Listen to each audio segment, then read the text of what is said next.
The launch left a lot to be desired. Microsoft Flight Simulator 2024 had more than its fair share of problems. In fact, even Microsoft very quickly acknowledged that. They said, "This is not the launch experience we want for our players and want to apologize to the community." Now, things have improved massively since then, to the point that I've had many sessions in the new sim with minimal problems. Yet, looking around the internet, it's clear that a significant number of people are still experiencing problems with the game. So, what is going on? Well, just yesterday, Jörg Newman, head of Microsoft Flight Simulator, mentioned that the server capacity issues have now been resolved. However, unfortunately, he didn't address the numerous other issues people are facing.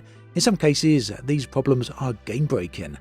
Now, it's possible more answers may be forthcoming during the developer livestream, which is currently scheduled for tomorrow, but we'll have to see.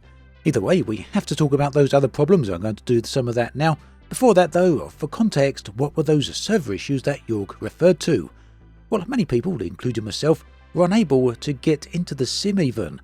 The reason for this? Much of Microsoft Flight Simulator 2024, most of it in fact, is stored on the cloud, with the sim having a minimal install on your local PC or console. The code for the game, its assets and many other components are streamed to your computer or console every time you load the game. This means that if the servers are busy or if for any reason you're unable to connect to them, then the game will not launch correctly, or if it does, then it may not run correctly. Initially, that meant people couldn't even get into the sim, with people being stuck at the 97% loaded mark for hours at a time. But for many of those who were able to get in, the server issues led to other problems, such as the inability to create characters, missing planes, missing functionality, poor quality scenery and terrain, and much more.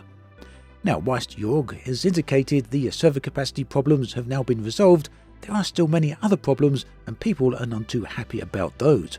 For example, the Steam review score currently sits at 39%, giving it a score of mostly negative. Now, that means it's creeping towards a mixed score. In fact, it might even be shown as mixed by the time you watch this. That, of course, is a huge step up from the overwhelmingly negative score the game had on launch. However, it's not as a rapid improvement as I'm sure both Microsoft and Asobo are hoping for. Recent Steam reviews then talk of many problems that players are facing, and rarely do they refer to connection issues or loading issues. Career mode, for example, is often cited as a problem, missions not always working, or bugs happening at the end of long flights. In this example, Reddit shows the parking spots being in ridiculous locations, such as on top of roofs.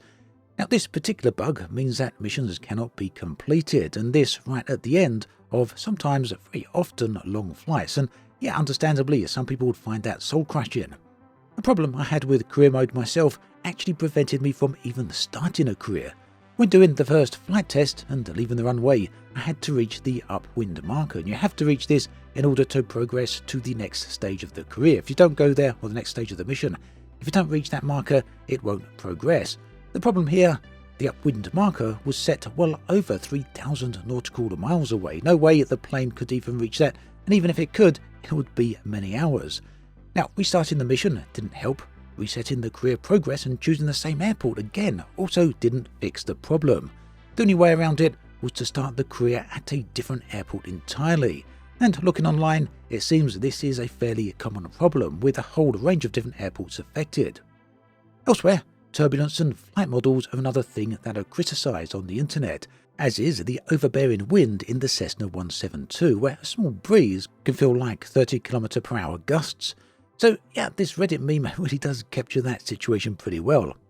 And then there's other minor issues, some of which I've seen myself, a train loading in low resolution or simply popping into existence suddenly and almost, very immersion breaking. The Azure AI voices also get disconnected sometimes, meaning that the AI reverts to using local console and PC voices, and these sound terribly robotic. Today we will be flying in a Cessna 172 Skyhawk. It's the main trainer airplane in our flight school. Our Cessna's got a glass cockpit and a 180 horsepower engine. It's also worth mentioning that the Inima Marketplace is currently unavailable due to Microsoft's ongoing compatibility tests with existing mods. Although this is something that Microsoft informed the community about before release, so this wasn't unexpected at all. But as for all those problems, I could go on and on. Just browse through the official forums, Reddit or Steam reviews and you will see a whole ton of different problems being mentioned. Some of these are inconveniences, some are merely superficial, others appear however to be outright game-breaking. All of this however doesn't paint the full picture, far from it in fact. I've spoken in my previous videos about how I've been enjoying Flight Sim 2024, and that hasn't changed. From exploring the absolutely gorgeous world, playing the very enjoyable photography mode, to simply casually walking around, the game has a ton to offer. Now, some people have expressed that the visuals are not much of an upgrade over Flight Sim 2020, and well, whilst 2024 certainly isn't the same jump as from FSX to MSFS 2020, I do have to disagree with people on this. The new version of the sim does have significantly improved visuals, and this is apparent from the wonderfully new lighting, the improved clouds, and notably the high-detailed ground environments. MSFS 2020 has nothing that even comes close to these areas. Browsing down the latest Steam reviews, it's obvious a mixture of positive and negative reviews here. Many people are clearly enjoying the game a whole ton. The same is true on YouTube, with video after video discussing and showcasing the great aspects of the sim, and these are videos from both large and small YouTubers. In short, this mirrors my own experience. When the sim works, it works very well indeed. Not only is it a big upgrade over the previous edition of the sim, but it also features a selection of new modes which I'm sure new players are going to find very appealing.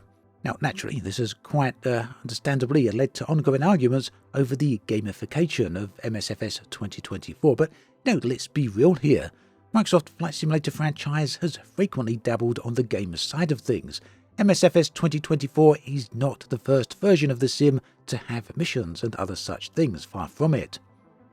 Now, how 2024 stacks up as a full-on hardcore sim is something that's, well, perhaps a different story. It's something that only time is going to reveal. Right now, there's a whole lot of fixes that need to go in before we can even think about looking at that. It took 2020 edition years to get to the point where it is to stay, and with MSFS 2024, it, rightly or wrongly, isn't going to be at that level right out of the gate, and yeah, that is disappointing. Now, once Microsoft have released some more patches and upgrades, once the marketplace is fully online, we'll be in a much better place to be able to judge this. For now though, my feeling is that Microsoft Flight Simulator 2024 is both a very nice sim and a great game. It has a ton of potential, it's also beautiful and does a few things that no other game has ever done before.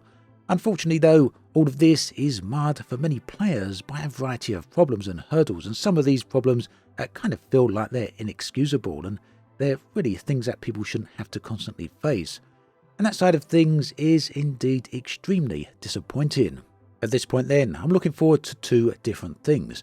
Firstly, how Microsoft and Asobo address all of this in their upcoming live streams. There's a lot for them to discuss, a lot of different problems that really do need to be addressed, and hopefully Microsoft are willing to discuss this, because if not, if it gets swept under the carpet, it's both going to not look good and also not be good at all. It's going to be quite problematic in fact.